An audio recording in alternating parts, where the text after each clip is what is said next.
You've invested a lot in your education, and people have invested in you. And let me tell you, the world needs your talents. Man, does it ever.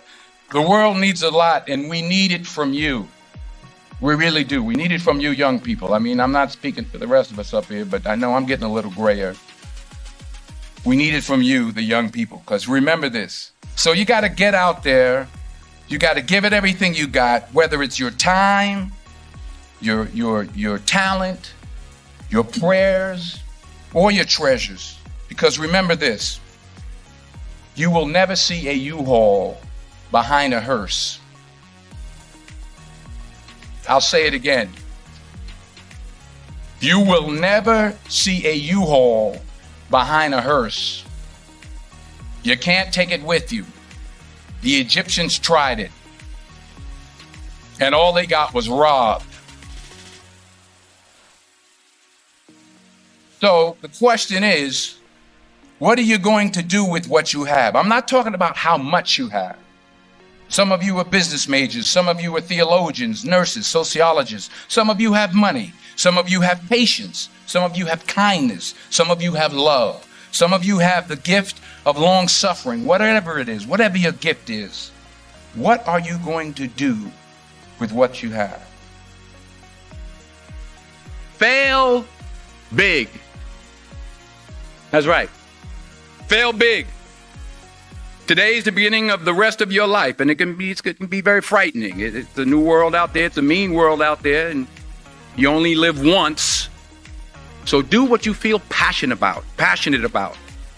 Take chances professionally. Don't be afraid to fail. There's an old IQ test, was 9 dots, and you had to draw 5 lines with a pencil within these 9 dots without lifting the pencil. The only way to do it was to go outside the box. So don't be afraid to go outside the box.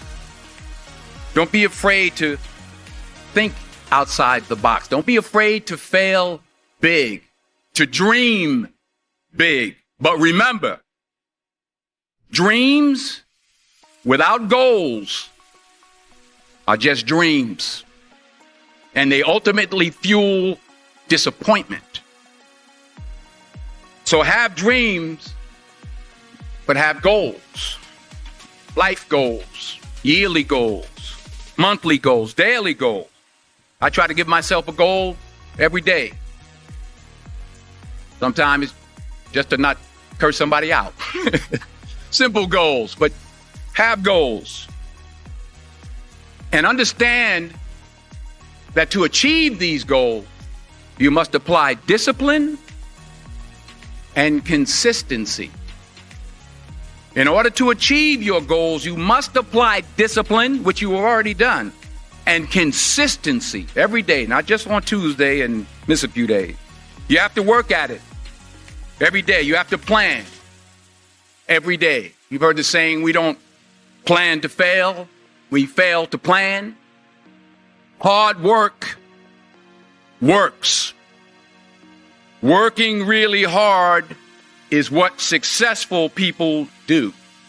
And in this text, tweet, twerk world that you've grown up in, remember, just because you're doing a lot more doesn't mean you're getting a lot more done.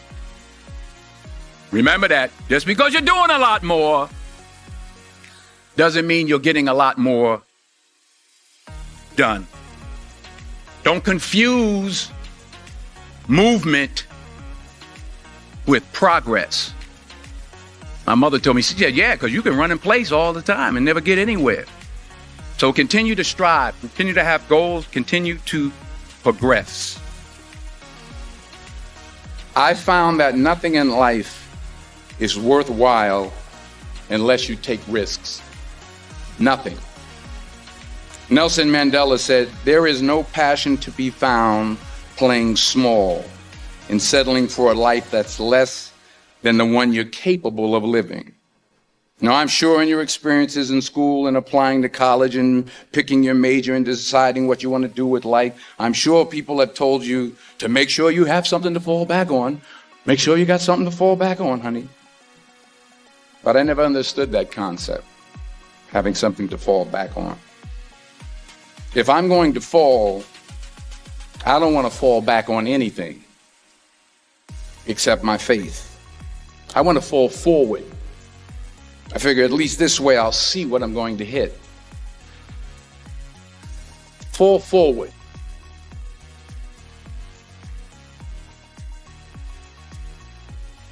This is what I mean.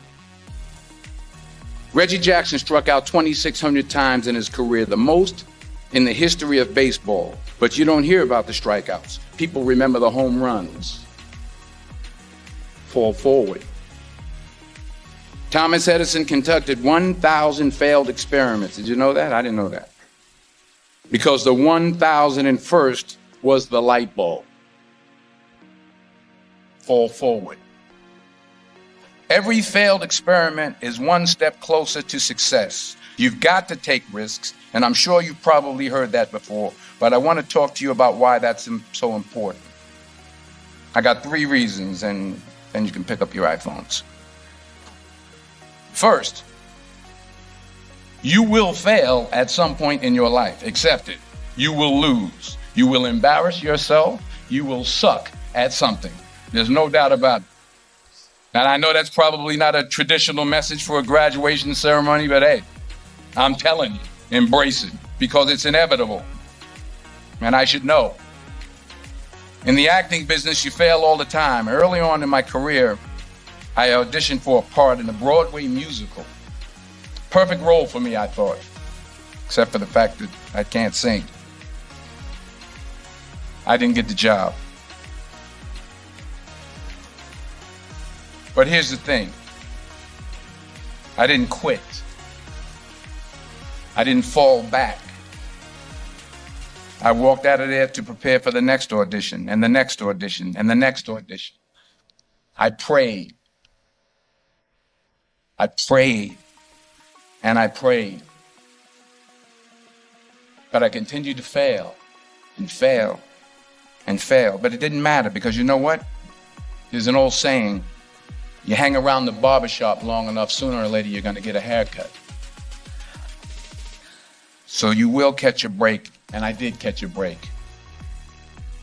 Last year, I did a play called Fences on Broadway. Someone talked about it. Won the Tony Award. And I didn't have to sing, by the way. But here's the kicker. It was at the Court Theater. It was at the same theater that I failed that first audition 30 years prior.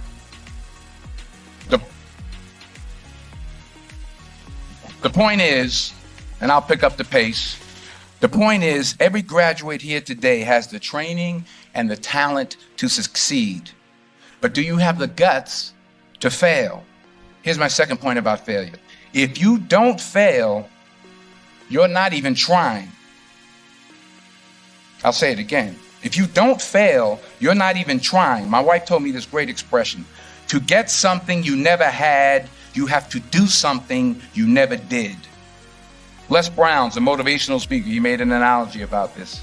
He says, imagine you're on your deathbed, and standing around your deathbed are the ghosts representing your unfulfilled potential. The ghost of the ideas you never acted on.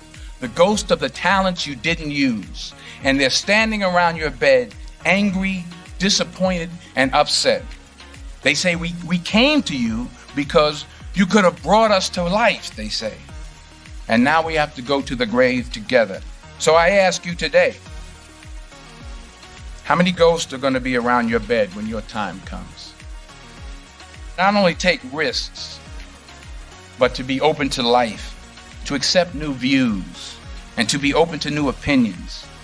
To be willing to speak at a commencement at one of the best universities in the country, even though you're scared stiff. While it may be frightening, it will also be rewarding. Because the chances you take, the people you meet, the people you love, the faith that you have, that's what's going to define you. Never be discouraged. Never hold back. Give everything you got. And when you fall throughout life, and remember this, fall forward. Say thank you for grace. Thank you for mercy. Thank you for understanding. Thank you for wisdom. Thank you for parents. Thank you for love. Thank you for kindness. Thank you for humility. Thank you for peace. Thank you for prosperity. Say thank you in advance for what's already yours. That's how I live my life. That's why I am. One of the reasons why I am today. Say thank you in advance for what is already yours. True desire in the heart for anything good is God's proof to you sent beforehand to indicate that it's yours already. I'll say it again. True desire in the heart, that itch that you have, whatever it is you want to do, that thing that you want to do to help others and to grow and to make money, that desire, that itch, that's God's proof to you, sent beforehand already to indicate that it's yours. And anything you want good, you can have. So claim it. Work hard to get it. When you get it, reach back. Pull someone else up. Each one, teach one. Don't just aspire to make a living. Aspire to make a difference.